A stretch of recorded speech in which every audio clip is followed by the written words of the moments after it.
Bismillahirrahmanirrahim. Assalamualaikum warahmatullahi wabarakatuh. Saya Bagas Syabani Sabrawera, NPM 101200014. Saya dari kelas C3 Manajemen Universitas Teknologi Digital. Di video kali ini saya akan menjelaskan mengenai Ma'rifatul Quran.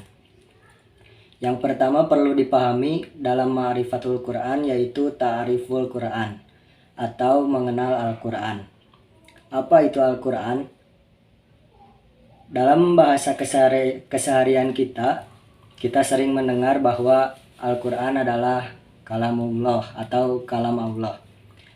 Menurut bahasa, kalamullah adalah dua unsur kata dari lafaz kalam dan Allah.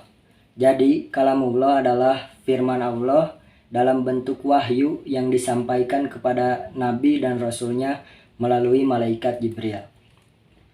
Lalu bagaimana proses turunnya Al-Quran?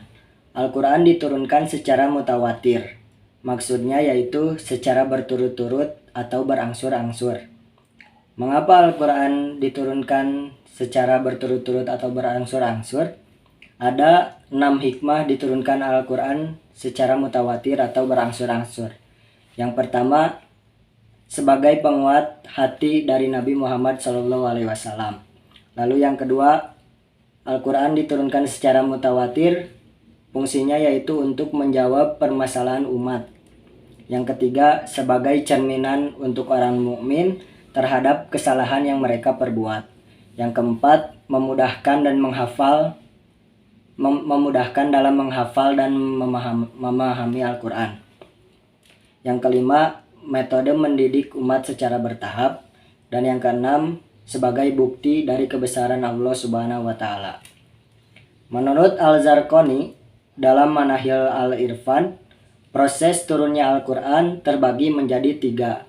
Proses yang pertama yaitu Al-Quran turun secara sekaligus dari Allah ke Lauhil Mahfuz. Dan yang kedua, Al-Quran diturunkan dari Lauhil Mahfuz ke Baitul Izzah. Dan yang ketiga, Al-Quran diturunkan dari Baitul Izzah ke dalam hati Nabi secara berangsur-angsur. Waktu turunnya Al-Quran yaitu 22 tahun, 2 bulan, 22 hari.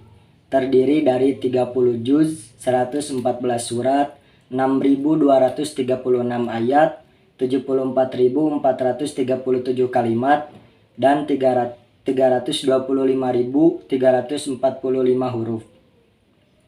Surat pertama yang diturunkan yaitu Quran Surat Al-Alaq ayat 1-5.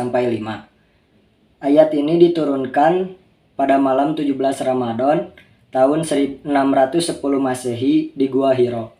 Dan surat yang terakhir yang diturunkan yaitu Quran Surat Al-Maidah ayat 3. Diturunkan tanggal 9 Zulhijjah tahun 10 Hijriah di Padang Arafah. Nah, lalu poin yang paling penting dari kita mengenal Al-Quran adalah bahwa membaca Al-Quran merupakan ibadah. Sebagaimana dijelaskan pada Quran Surat Fatir ayat 29 yang berbunyinya seperti ini. A'udzubillahi minasyaitonirrajim. Innallazina yatlunal kitaballahi wa aqamus sholata wa anfaqu mimma razaqnahum sirran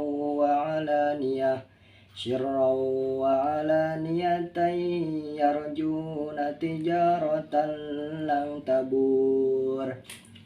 Yang artinya, sesungguhnya orang-orang yang selalu membaca kitab Allah dan mendirikan sholat dan menafkahkan sebagian rizkinya yang kami anugerahkan kepada mereka dengan diam-diam dan terang-terangan, mereka itu mengharapkan perniagaan yang tidak merugi.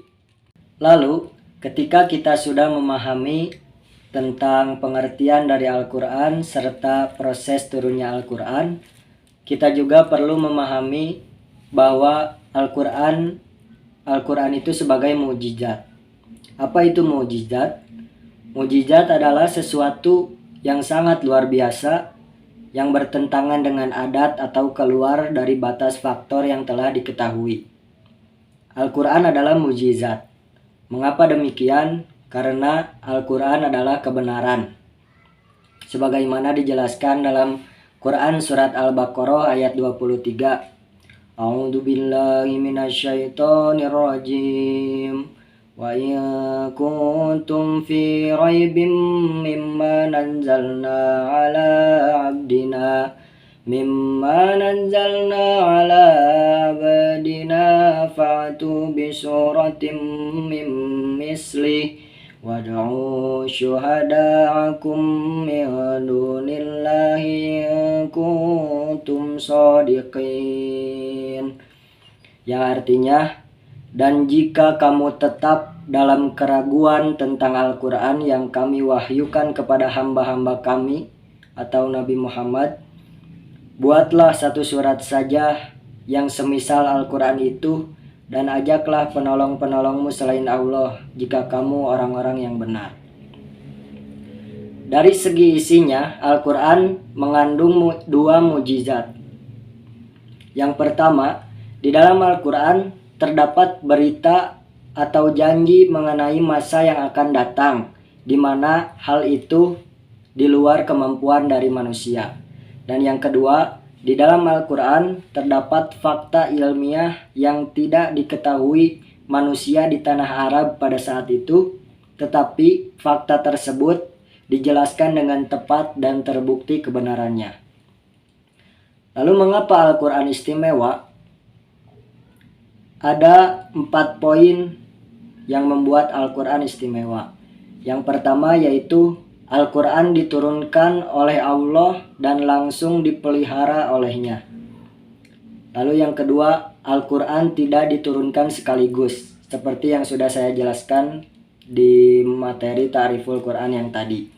Yang ketiga, Al-Quran bersifat pembenar dari kitab-kitab sebelumnya. Dan yang keempat, Al-Quran berlaku untuk seluruh umat manusia.